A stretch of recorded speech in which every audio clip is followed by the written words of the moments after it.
This is a story about how easy it is for people to try and escape their own realities. It's something people have always done.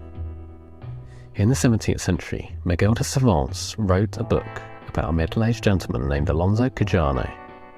He became obsessed with reading books of chivalry and decided to become a knight-errant under the name of Don Quixote. He travelled the countryside with his squire, Sancho Panza, seeking adventures and performing heroic deeds in the name of his imaginary lady love, Dulcinea del Toboso. Along the way, he mistook windmills for giants, flocks of sheep for armies, and inns for castles. He also encountered various characters who either mocked him, pitied him, or tried to cure him of his madness. One of the reasons Cervantes wrote Don Quixote was his critical view of the popular books on chivalry that were prevalent during his time. The genre of chivalric romance was immensely popular in the 16th century, particularly in Spain. However, Cervantes saw these books as lacking in literary merit and portraying unrealistic and idealized versions of knights and their adventures. In Don Quixote, Cervantes employs satire to mock and critique the chivalric romances of the era. He juxtaposes the lofty ideals and romanticized notions of knighthood presented in these books with the realities of everyday life. Cervantes highlights the absurdity and folly of Don Quixote, the main character, who becomes obsessed and captivated by the chivalric stories he reads, and he loses touch with reality and embarks on his own misguided adventures. Cervantes' critique of chivalric romances was not intended to discredit all literature or storytelling. Instead, he sought to offer a more realistic and complex portrayal of human nature and society. Don Quixote stands as a testament to Cervantes' belief in the importance of literature that reflects the complexities of life and engages readers on a deeper level. Don Quixote is widely regarded as one of the greatest novels of all time and a masterpiece of satire and comedy. It also poses a profound question. What is the relationship between fiction and reality? Don Quixote is so immersed in his fantasies that he cannot distinguish them from the real world. He believes that he is living in a golden age of chivalry and honour, while in fact he is living in a decadent and corrupt society. He tries to impose his ideals on a world that does not share them, and he suffers the consequences of his folly. Don Quixote's modern descendants dwell among us, drawn to the fancy and distraction of mindless entertainment, an obsession where they can immerse themselves in a fictional world for hours and on end. Reality TV personalities and video game avatars become their friends and role models, and attending comic conventions dressed as heroes and villains offers an escape from mundane life. Eyes glued to their screens, their fingers scrolling mindlessly through never-ending streams of content online, they admire the larger-than-life characters from fantasy, fiction, and put-on realities, watching as they save the day and overcome impossible obstacles.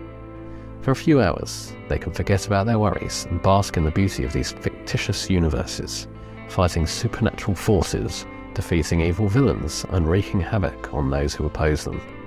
Entranced by stories that captivate their imaginations, an escape from reality is just a few kicks away. For many people, chaotic quests have been replaced by streaming apps and digital diversions.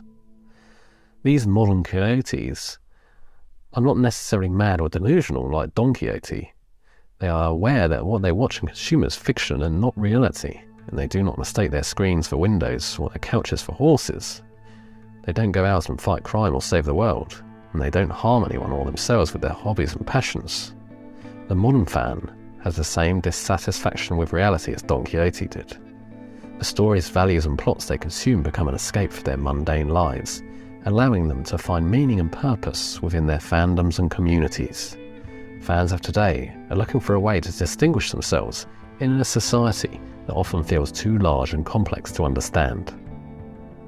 Though modern Quixotes may not be wrong or bad for indulging in Netflix, reality TV and Marvel superheroes, they should be careful not to become too addicted and obsessed with these fictional worlds. As understandable as it is to find inspiration from made-up characters and stories, modern Quixotes should not lose sight of their own goals and values. It's important to respect others' opinions and preferences while participating in fandom or community, one must also remember that media products come with ideological messages. In a world where we have ever-increasing amounts of new media to consume, it's important to remain open, curious about different forms of art and culture that already exist, not just those that have already captured the public's imagination. We need to remain mindful and attentive to our own realities and keep in mind the people around us who rely on us, love us and care for us. While there's nothing wrong with enjoying fiction and entertainment, it can't get in the way of responsibilities and relationships. People seek solace in streaming media, delving into alternate universes created in television shows and movies. It's easy to become engrossed and lose track of time, but this immersive experience can be a lot more superficial than a book or writing your own stories, which require you to reflect more deeply on your own emotions and experiences. To ensure balance between escapism and personal growth, it can be beneficial to combine entertainment with activities like reading, writing, socializing, or self-reflection that cultivates empathy and self-awareness. As the world continues to evolve, so do the ways in which people escape reality. As technology advances, it's possible that people will become even more immersed in virtual realities. It will be more important than ever to remember the lessons of Don Quixote. Ultimately, the key to avoiding the pitfalls of modern Quixotism is to strike a balance between indulging in escapist fiction and engaging with the complexities of the real world. It's possible to find inspiration and meaning in both, and to use that inspiration to better understand and engage with the world around us. We must remember that as we need an escape from reality, we also need to engage with it, and that both are important for our personal growth and well-being. In the end, it is up to each individual to decide how they want to engage with the world, and whether they want to indulge in modern Quixotism or strive for a more balanced approach. What is clear, however, is in a society where entertainment is at our fingertips and readily available, it's easy to become lost in the fictional worlds we love.